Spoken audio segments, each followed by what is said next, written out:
Hey everybody, this is the Grim Ripper. Welcome to another video. Today is Tuesday and we're going to take a trip back in time to 1987 tonight. If you like tonight's video, make sure you hit the like button and get subscribed to the channel as well.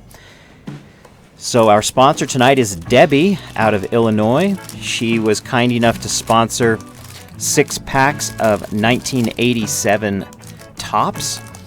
So this is the popular wood grain design, and these come with 1 All-Star card per rack pack as well. As you can see, this particular rack has Kirby Puckett on the cover.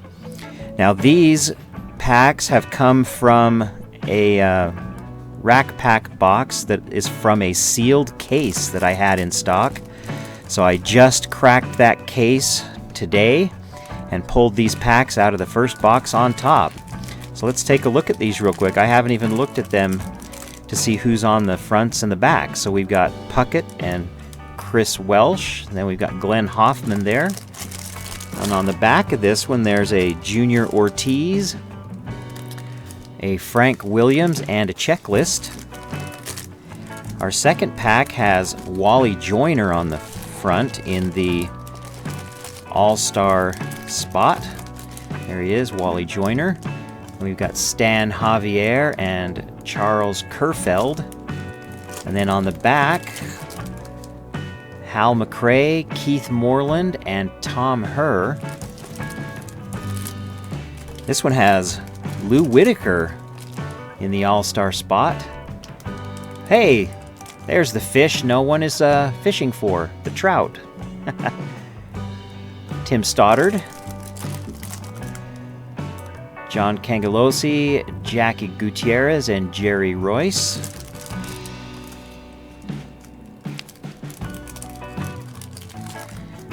Fernando Valenzuela on the front of this one with Tom Waddell and Steve Carlton.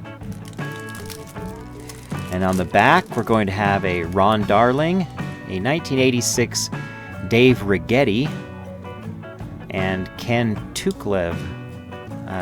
Tukulve. Interesting last name. How about this? All-Star Hall of Famer Ricky Henderson on the front of this one.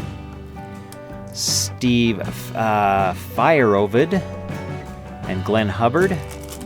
And on the back is a Mark Gabizka, Alejandro Pena, and Dave Concepcion.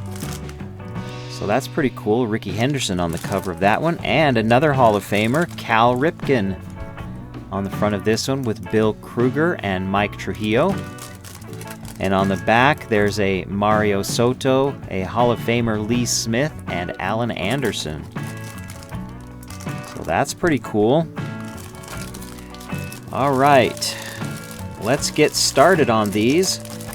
Now, 1987 is a pretty good year for Hall of Famers, and there are some good rookies in 87 as well. I think I may have a listing here of the good cards from the 1987 set. It's quite a list of possibilities in here. The number 1 most valuable card is the Barry Bonds card, almost $200 in PSA 10 condition, followed closely by the Bo Jackson card and the Mark McGwire rookie card as well. And then lots of cards that are worth $30 to $50 in PSA 10 condition. So let's go ahead and get started with these. We'll start with, 3 Hall of Famers in the All-Star position. Ricky Henderson, Cal Ripken, and Kirby Puckett. Let's open the 3 that don't have a Hall of Famer in that spot, and then we'll go from there. Grab some scissors for this job tonight. And here we go. We'll start with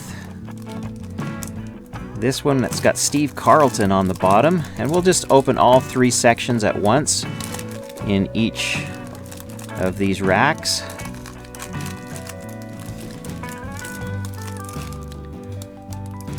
So that we don't spend as much time scissoring through here. Of course, it helps if I scissor past the seal. They won't open otherwise.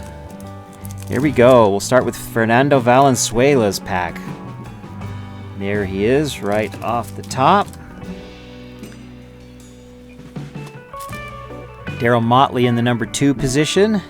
And we'll flip through these smoothly and quickly till we come across somebody that's on our list of great rookies or Hall of Famers. We're always looking for Hall of Famers in these packs. Nice action shot right there. There's Maldonado and Lacey.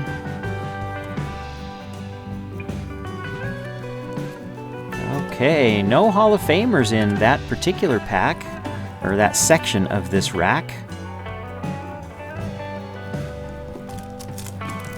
This next one has Tom Waddell on the cover.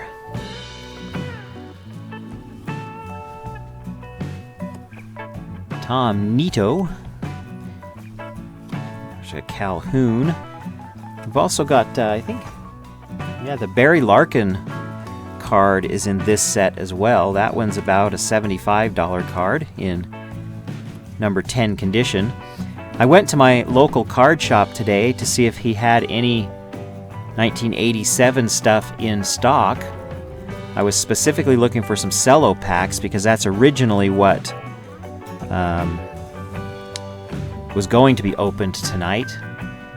But I discovered that the sealed box that I thought was 1987 cello packs that I had on my shelf here was actually 1986 tops. So I had to go out and try to find some cello packs, but my local card shop is completely out of cello packs from 1987, and he's got, I think, his last box of 87 rack packs sitting on his shelf. And they were $7 each for the for one rack pack. So I thought, wow, $7 is getting pretty pricey. So I opted to open my sealed case that I have here to open these cards. Let's see. I'm gonna find some Hall of Famers here or not.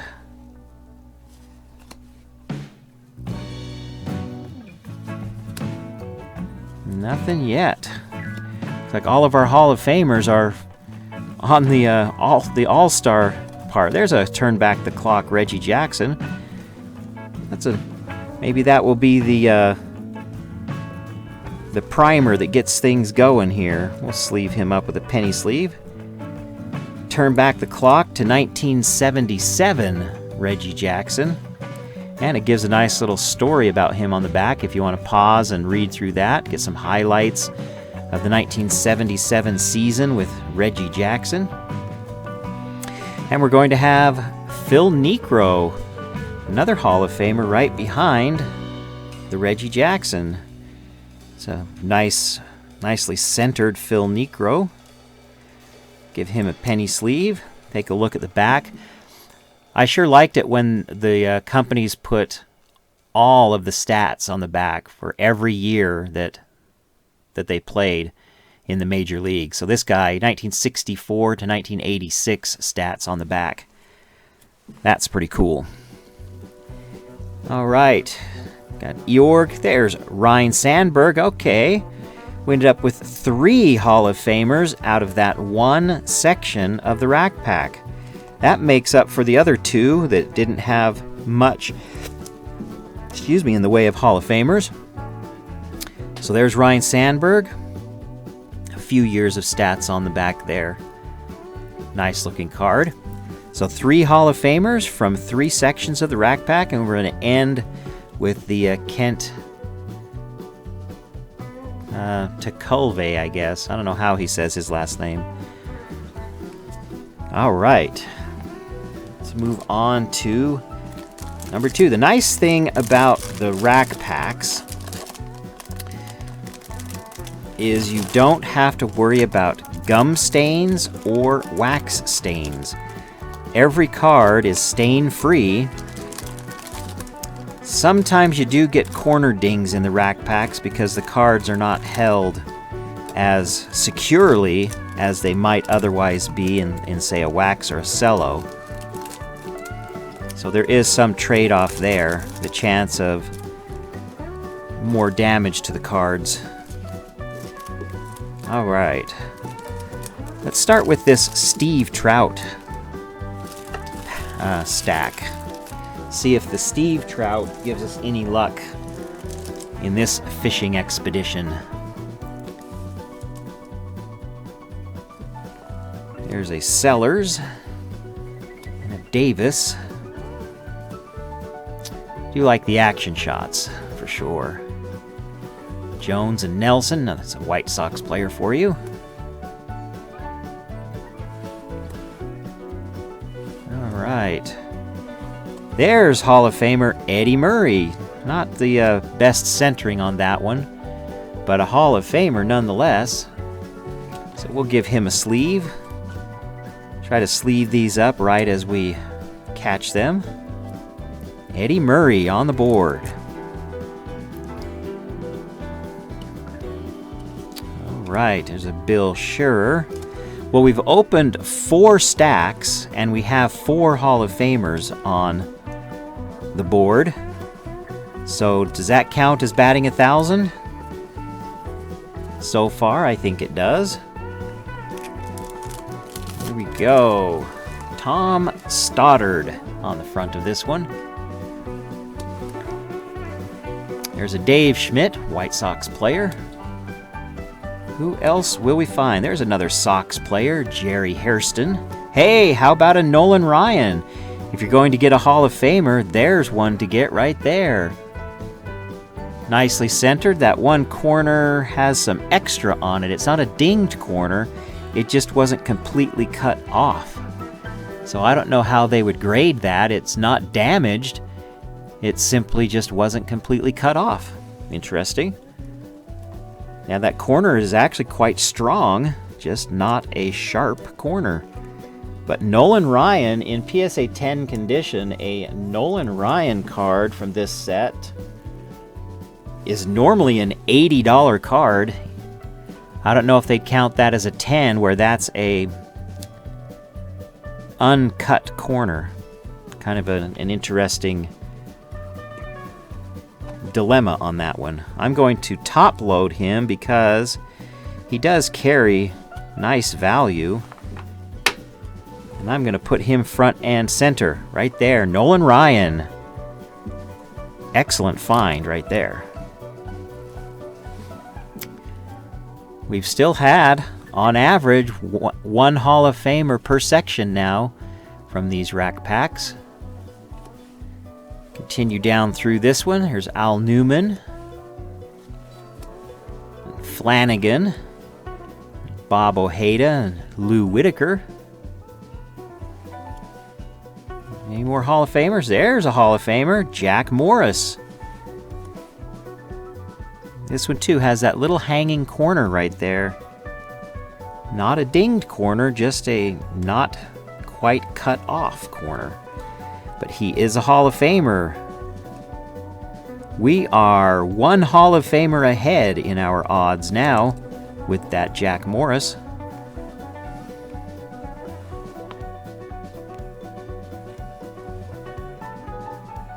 There we go. Now we're on our stack with the All-Star Lou Whitaker on the front.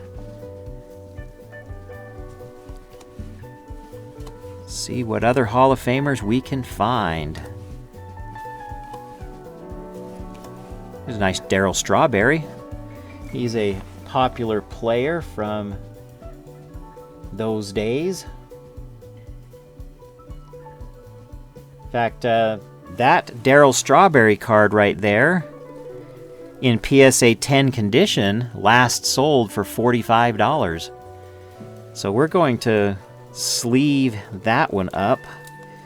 And I think I'm going to top load him as well. The centering is really quite nice on that.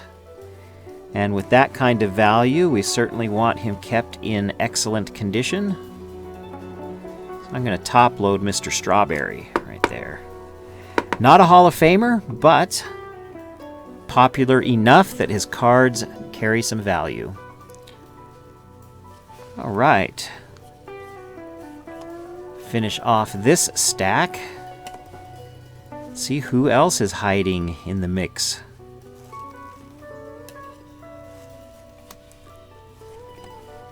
Butch Weiniger. Jack Clark. Looks like he might be in a pickle. And John Cangelosi. So that's rack 2. Here we go with rack pack number 3.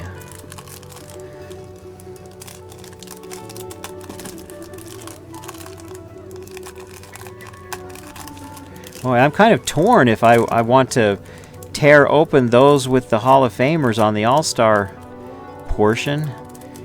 I don't know that those necessarily carry any particular extra value. However, some people just like to have packs showing Hall of Famers, you know, right on the cover like that, on the fronts and backs of the stacks. All right, Wally Joyner, Dave Anderson, and Franklin Stubbs. Maybe by the time we get through this rack pack, there's Paul Molitor, I will have decided if I'm going to open those or just send them unopened to Debbie. And then let her decide what she would like to do with them. Paul Molitor, Hall of Famer.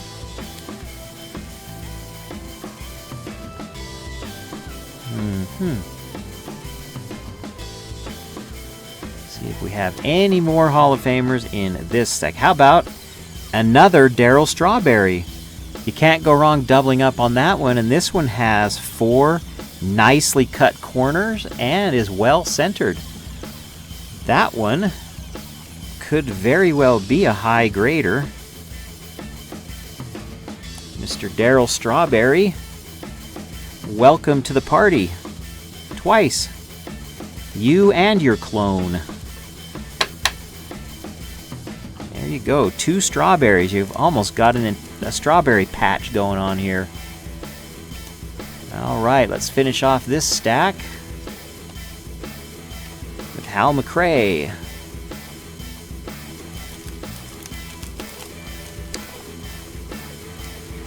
The Charlie Kerfeld. There's Pryor and Murphy. A Butcher. Pete Incaviglia. That is going to be a Pete Incaviglia rookie card, I think. Topps All-Star Rookie. He might have been in the 86 traded set, but I don't know. Bob Rogers and Nielsen. Bales and Don Sutton. Can't remember if Don Sutton is a Hall of Famer or not. But there he is anyway. Ron Say and George Bell. Traber Mooneyham. I've always thought that was a funny name. Bill Mooneyham. It sounds like a Denny's restaurant sandwich. A Mooneyham. And Tom Herr.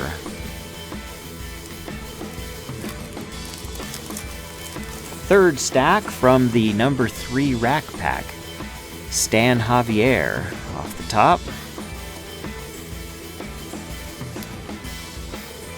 Who else will be in here? There's Mike Diaz and Roger Craig. Garber and Best. Another manager card and a checklist. Another manager card. How about another manager card? This stack was full of managers. There's the Pete Rose manager card. Card 393. Yeah, that Pete Rose card in Gem Mint 10 condition is about a $20 card. That's a pretty good looking example right there. Nice. All right, Debbie. crunch time right now. I'm looking at these 3 rack packs right here with Rickey Henderson, Kirby Puckett, and Cal Ripken Jr. on the covers. You know, I think I'm going to let you open these on your own, or decide not to open them and keep them intact with those Hall of Famers on the cover in their all-star positions. I think that's what I'm going to do for you. We've been going about 21 minutes on this video. I think that's what we're going to do. Let you open these or not if you choose to keep them intact like this. It's pretty cool, like having these guys showing like that. So there's the Rickey Henderson. Here's another look at the Cal Ripken Jr. All-Star. And finally, the Kirby Puckett All-Star right on the top there. And you never know what could be in these packs. However, I'll leave it up to you to decide to open them or not. Thanks everybody for dropping by tonight. I hope you have a great and wonderful evening, and we'll see everyone tomorrow for What's Up Wednesday. I've picked up another half a dozen packs of American pop culture. We've got some more fun things to open there, so we'll see everyone tomorrow. Have a great night, everybody.